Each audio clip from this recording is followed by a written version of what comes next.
Hello again, folks, and welcome to episode 2 of the journey. As you may have remembered from the previous video, me and the Japanese girls finished our Tian Shan excursion and relished the sight of Chinese food culture. Upon returning to the city, we almost went our own separate ways, if not for the fact that we stayed at the same youth hostel, which happens to be the only hostel in the entire city which would accommodate foreigners. We retired in our respective chambers, exhausted from the hike. On the final day I spent in Urumqi, I went to the main shopping plaza to pay a visit to the one and only decathlon sports store in the entire province, in an attempt to search for some cycling supplies. Shopping malls in China have a unique charm to them. The developers spare no expense at crafting extravagant, majestic designs catered to all kinds of consumers. Although these types of facilities are a rather dying concept in the Western world, they seem to be booming with remarkable success in the Middle Kingdom. One can take an elevator several stories high and walk around these oval-shaped buildings while enjoying a panoramic view. Finishing my trip to the mall, I took a bus back and I encountered a friendly Han Chinese person named Jiang Lei, who was very eager to communicate with me and invited me to visit his hometown in Kuytun. Since I wasn't in much of a hurry, having over 3 weeks until I would be forced to leave the country on the temporary stay visa in my passport, I accepted his offer and decided to reroute my itinerary.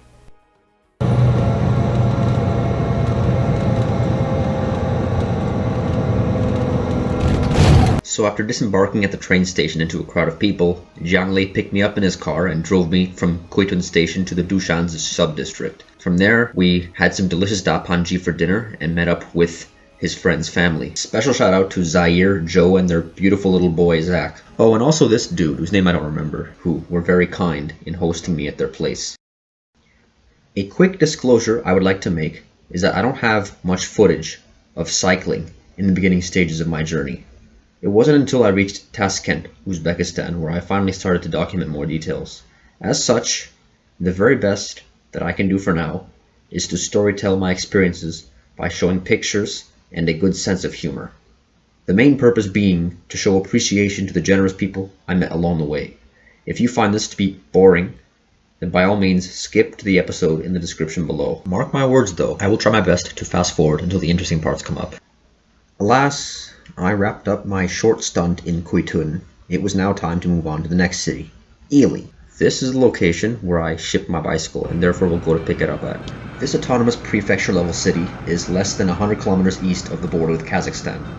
As you might expect, there is a much stronger presence of a Kazakh Uyghur population compared to other parts of Xinjiang. It's also interesting how I plan on traveling across a big chunk of the Eastern Hemisphere on a bicycle, even though I don't actually know anything about bicycles or their components.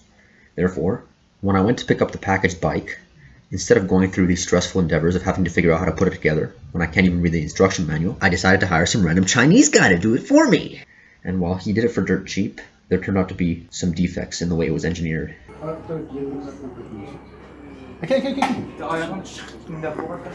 This is my good friend Karim. He treated me to an Uyghur delicacy at a local restaurant in Yili. He was also very proud to showcase his immaculate skills at playing the banjo in his home-owned farm by some river.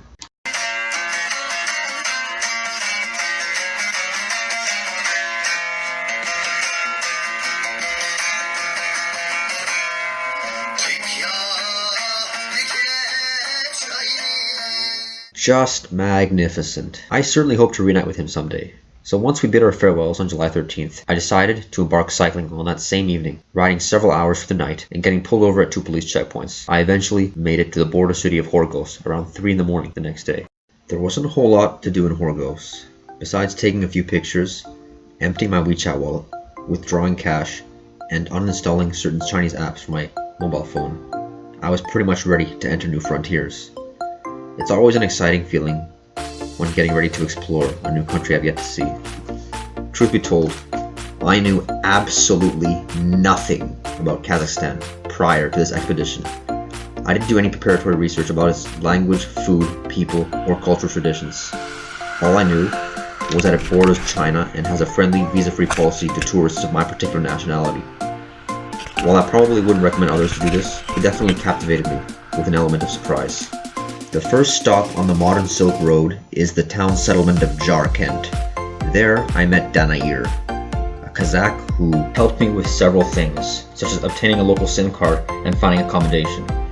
This town is also supposedly well known for its mosque, designed with the style of Chinese architecture and located in the heart of the village center, just off the main road.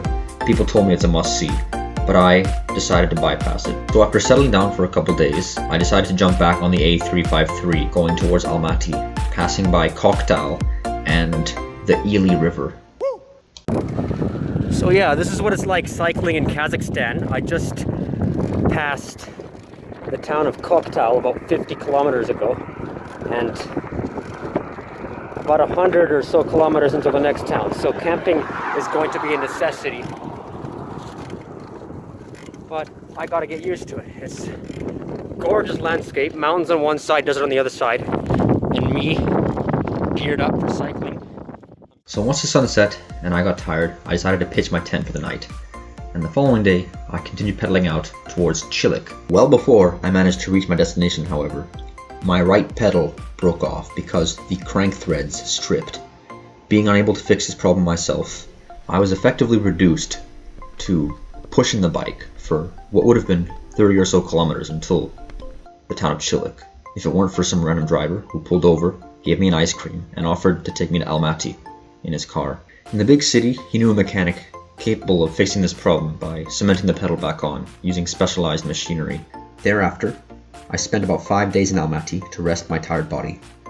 Besides sightseeing some of its gorgeous scenery, I also visited the embassy of Turkmenistan in an attempt to apply for a transit visa. But seeing how there was a couple being served in front of me while I had to wait for a long time in a narrow, stuffy room with no AC, fart on them, I will find another way to go around the Caspian Sea once I reach that point.